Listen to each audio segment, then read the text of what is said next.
Selamat malam, Dr. Z, Dr. Jo. Thank you for coming. Terima kasih banyak. Biar lebih cepat ya videonya jalan, biar berdua aja yang mengenalkan diri, mereka itu siapa, kerjanya di mana mungkin, habis itu kontennya apa di TikTok. Silakan. Silakan dulu, Dr. Z, Dr. Jo, silakan. Ladies first. Oke, sip, Dr. Z. Oke, ladies first. Ya, halo, saya Dr. Yesika. Jadi biasanya dipanggil Dr. Z kalau di TikTok. Sekarang sedang bekerja sebagai dokter estetik di salah satu klinik kecantikan di Indonesia. Di samping membuat konten di TikTok seputar tentang kulit dan skincare. Halo, saya Dr. Mario Johan, aka Dr. Jo. Kalau gue itu saat ini kerja di salah satu klinik di Bali. Ada kerja di rumah sakit internasional 2 tahun yang lalu, selama 2 tahun di bagian IGD, ICU, dan juga ruang rawat inap. Jadi, luar, content creating, dan juga bisnis sih ada. Oh, oke. Jadi selain di rumah sakit, sampai itu ada klinik juga, habis itu Dr. Jo juga ada bisnis juga ya? Oke. Dan jadi manajer juga sekarang. Oh, manajer juga? Manajer apa ini? Manajernya Dr. Z. Oh, jadi buat ini kalau bukan dari TikTok ini pasti nggak tahu. Jadi Dr. Z sama Dr. Jo ini sebenarnya pasangan. Jadi buat teman-teman yang mungkin menaruh hati mungkin pada salah satu sudah tidak bisa, sudah menaruh hati pada satu sama lain ya. Oke. Jadi malam ini saya ngumpulin 2 dokter ini, Dr. Z sama Dr. Jo. Mereka ini saya kenal dari TikTok. TikTok melejit banget, di mana-mana semuanya main TikTok, semuanya bikin TikTok. Dan mungkin pandangan orang-orang yang sebelumnya mengira bahwa TikTok itu cuma buat dance, cuma buat asik-asikan, sebenarnya udah mulai salah. Dibuktikan dari beberapa bulan ini, konten tentang edukasi banyak banget. Banyak banget. Saya juga setiap hari mengeluarkan konten-konten edukasi tentang kesehatan, tentang diet, berbagai macam. Dr. Z tentang kulit, Dr. Jo juga tentang kesehatan kebanyakan. Yang ingin saya bicarakan malam ini sebenarnya adalah bagaimana melihat kita sebagai dokter, tapi juga sebagai content creator juga. Dan seberapa penting sih sebenarnya menjajaki pekerjaan ini, menjajaki content creation, membentuk personal branding untuk profesi kita sendiri, dan seterusnya. Tapi mungkin mulai sedikit lebih ini dulu di kenapa sih Dr. Z atau Dr. Jo mulai di TikTok? Dan kapan mulainya, kalau saya boleh tahu? Oke, jadi sebenarnya aku mulai duluan daripada Dr. Z dulunya. Aku mulai itu bulan Maret, dan believe it or not, pertama kali buat TikTok itu sebenarnya karena iseng sih. Dan dulu itu waktu Maret itu awal banget tuh isu corona kan baru positif ya. Bener. Indonesia 2 orang ya, 2 orang ya sorry. Nah itu saat itu aku lagi perjalanan pulang, aku lagi di bandara tuh, lagi perjalanan pulang ke mana ya, ke Bali apa ke Surabaya aku lupa. Oke. Nah saat itu aku pingin bikin lah edukasi apa ya, kalau di Instagram kan kayaknya udah basi lah ya. Dan dia yang lihat bisa cuman follower doang. Kalau TikTok katanya tuh bisa di-boost, FYP-nya bisa dilihat sama orang yang bukan follower kita. Ya. Nah, buatlah saat itu yang si video ini tuh Dr. Z waktu itu, aku ingat banget. Oh, oke. Di salah satu franchise fast food di bandara, ya aku cuma simpel sih buat gimana caranya membuka pintu pada saat pandemi ini. Jadi tidak menggunakan telapak tangan, tapi menggunakan sikut. Oh, oke. Gitu. Nah, memang dari awal niatnya sih iseng, dan juga tapi pinginnya tuh nggak hanya iseng tapi edukatif lah gitu. Jadi aku buat tuh, dan lumayan waktu itu langsung view-nya dalam 1 hari ratusan ribu. Oh, wow. Terakhir 300.000 view. Itu video pertama? Iya, view-video pertama. Oh, wow, that's a lot. 300.000 kayaknya. Iya. Dan aku nggak tahu itu mungkin karena di-boost sama TikTok kali ya. Karena jarang ada konten yang edukatif kali ya, Za. Mungkin. Gitu. Karena aku orangnya sukanya ngajar. Dr. Z tahu aku sukanya ngajar. Makanya aku bilang, wah kayaknya ini boleh nih konten platformnya tuh dipakai untuk suatu konten yang edukatif. Gitu. Itu awal mulanya sih karena iseng sebenarnya. Iya. Jadi sebenarnya kebanyakan tuh memang karena iseng ya, saya rasa ya. Konten-konten creator lainnya juga seperti itu. Saya mulainya 2019 agak-agak akhir. Tapi baru mulai benar-benar fokus hampir sekitar waktu itu juga sih. Waktu Corona lagi hot-hotnya isunya. Januari atau Februari. Saya baru benar-benar fokus lagi bikin di... Kalau Dr. Z, setelah Dr. Jo bikin, Dr. Z langsung bikin juga atau gimana? Kalau aku itu awalnya, itu aku bikinnya juga cuman untuk lihat-lihat sih. Jadi aku bikin akun tuh cuma untuk lihat-lihat konten.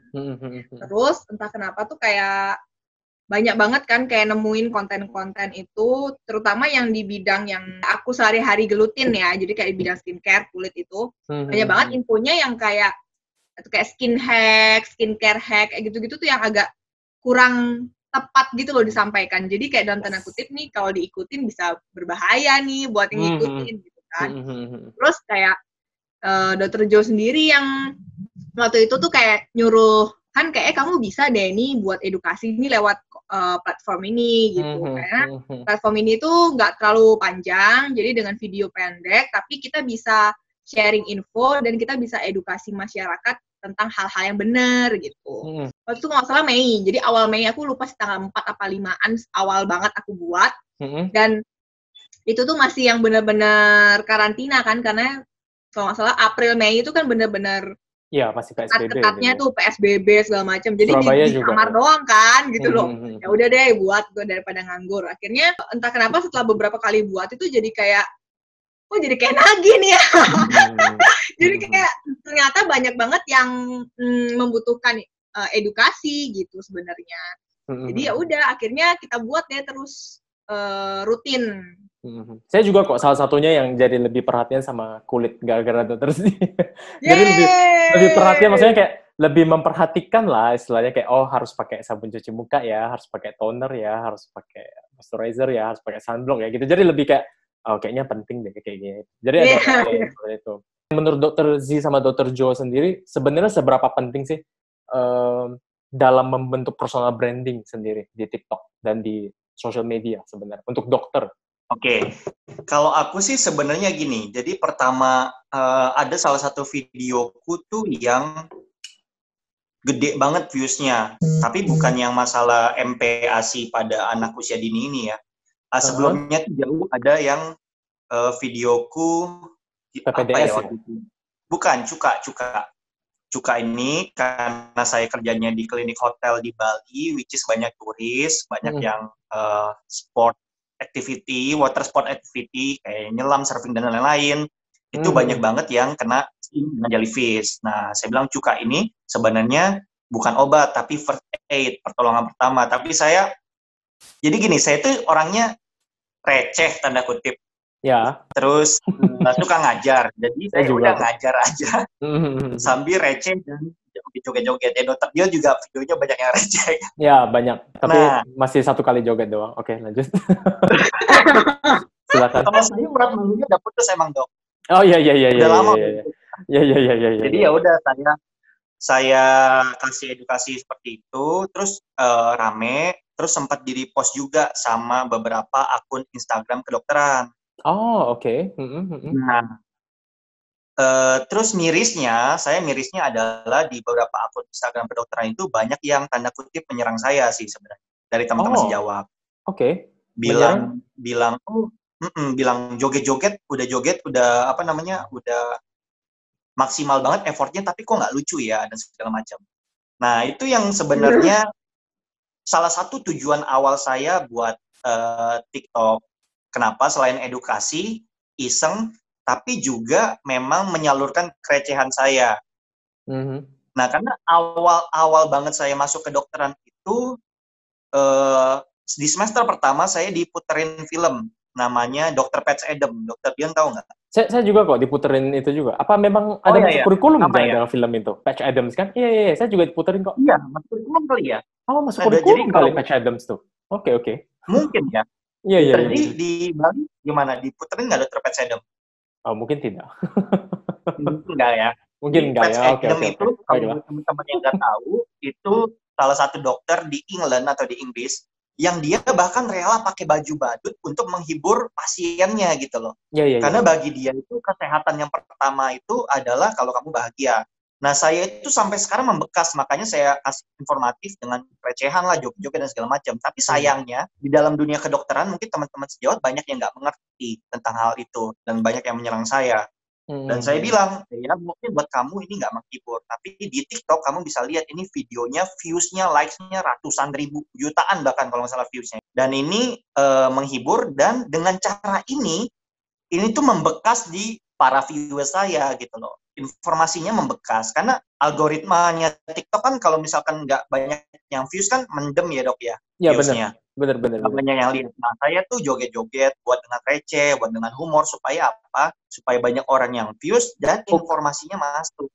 Kalau boleh jujur, profesi kita itu memang agak kaku ya istilahnya ya. Karena sudah ada mungkin ekspektasi dari masyarakat juga ya, bahwa dokter itu harus bertindak seperti ini. Dan kalau misalnya, mungkin kita termasuk yang keluar jalur ya istilahnya ya. Yang keluar jalur ini, lah kita. anti mainstream Keluar ini ya. jalur dong. Yang keluar jalur yang kayak istilahnya bikin konten inilah, nari-nari lah, ngereceh, nggak jelas lah. Walaupun kita memang mendapatkan, saya bilang tadi, dari personal branding, tapi sebenarnya kita juga mendapatkan istilahnya manfaat bisa merich audiens lebih banyak, audiens juga jadi belajar lebih banyak sebenarnya.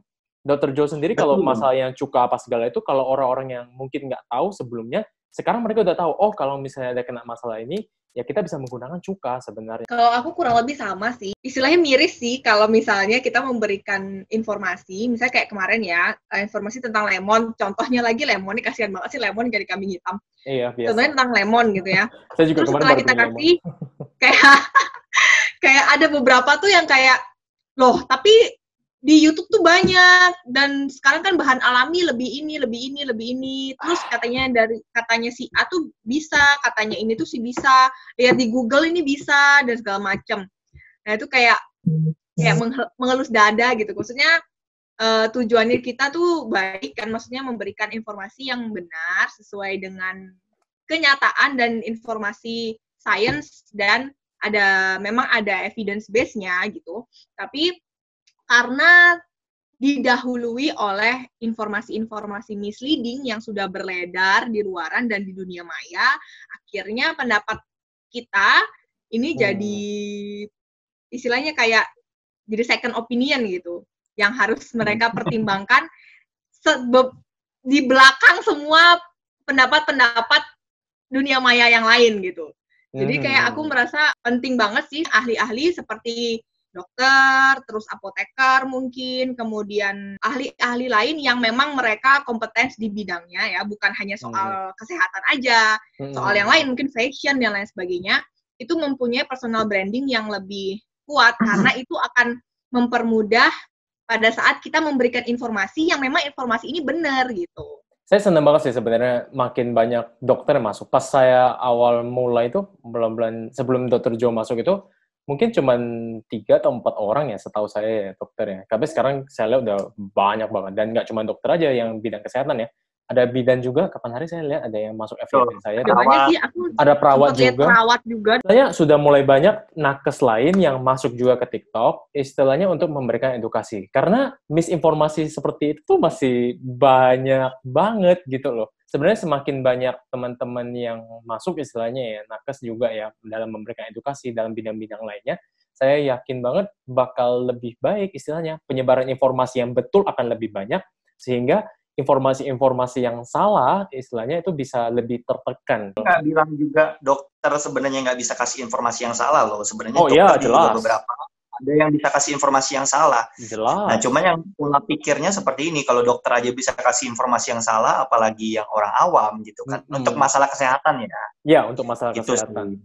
Kayak saya juga nggak pernah bilang saya selalu benar. Maksudnya yang mungkin saya bilang hari ini benar, bisa aja besok terupdate jadi beda banget. Masalah corona misalnya. Sebelumnya saya ngomong masalah masker kan jangan pakai masker dan lain sebagainya kan. Karena memang kan panduan WHO seperti itu, guideline-nya. Baru-baru ini aja baru disuruh pakai masker kain. Belum lagi masalah airborne ini dan lain sebagainya, banyak banget sebenarnya. Sebagai dokter juga, tanggung jawabnya gede banget loh menurut saya ya. Tanggung jawabnya gede. Dalam arti kita memberikan edukasi, kalau misalnya salah tuh berat banget loh. Bukan beban cuman takut di KKI-nya ya, bukan cuma masalah etiknya. Beban diri sendiri juga nggak sih? Kayak kita ke orang lain dan sebagainya. Jadi saya aja buat video tuh harus research dulu evidence base-nya, bener apa enggak. Karena yang kita yakinin, oh ini pasti bener nih. Kadang-kadang belum tentu benar. Iya. Bener, betul. Dan menurut saya, kelebihan, saya nggak bilang dokter lebih hebat ya, tapi kelebihannya adalah dokter itu, mungkin yang buat teman-teman yang belum tahu, dokter itu ilmunya tuh harus kita selalu update. Kita secara register administrasi tuh kalau mau kita mengajukan pembaharuan license, itu kita harus ada berapa kali ikut seminar, Ya. Berapa banyak pasien yang udah ditangani karena. Jadi seenggaknya kita dokter itu ilmunya update karena dokter itu lifelong learning. Motonya kan belajar sampai seumur hidup. Nah, kalau influencer lain mungkin nggak update, mungkin source yang dia ambil adalah source lama yang mungkin sekarang sudah berubah seperti itu. Saya nggak bilang mereka salah, cuman out of date lah.